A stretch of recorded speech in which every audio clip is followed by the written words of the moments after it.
Ayan na si, anong tawag sa'yo? Salome. Ayan guys, ang kanyang costume. Ayan, ang ganda. Si Salome.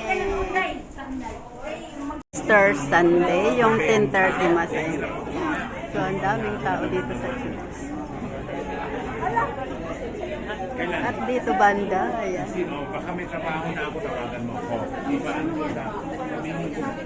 Hi! Happy Easter! Ayan, daming tao dito.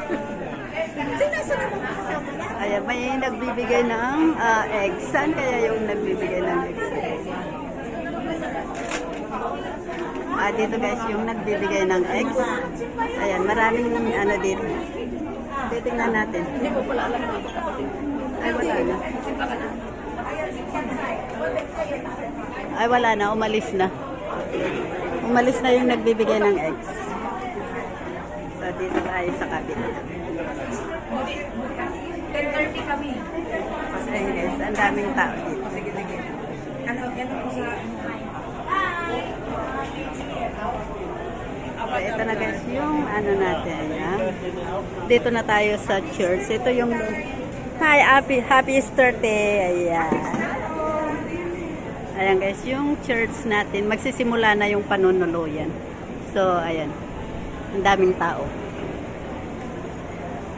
Yung 10:30 mas. Ngayon ay yung 12 o'clock mas na. Yung Tagalog mas. Ang susunod ngayon. So, ayan. Nag-prepare na yung mga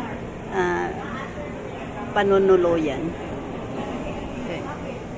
Punta tayo doon. Malapit tayo.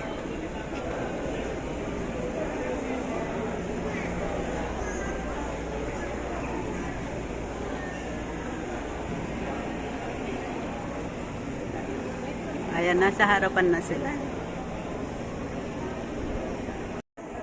Ayan na guys, magsisimula na ang panunuluyan. Hello, sir. Ayan yung ating mga drinks. Ayan guys, madilim na ngayon kasi magsisimula na ang panunuluyan. So, punta tayo sa harapan at tayo mabibili.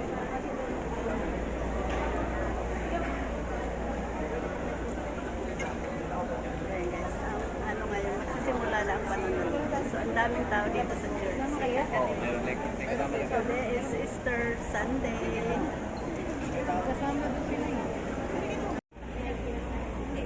Ayan yung mga angels. Sila yung mga angels. So, ito yung harapan natin. Ayan, madilim na, pinatay na ang ilaw. Kasi magsisimula na ang panunuluyan.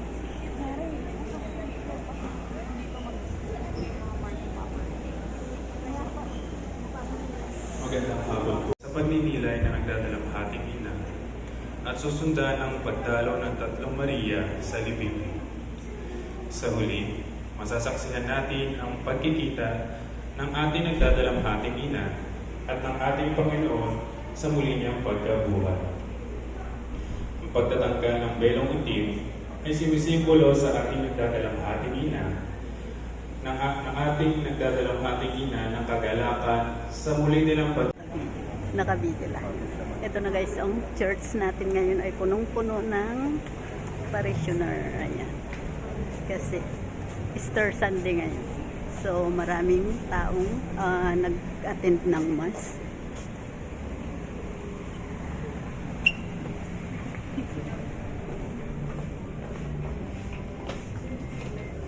Hey! Hello!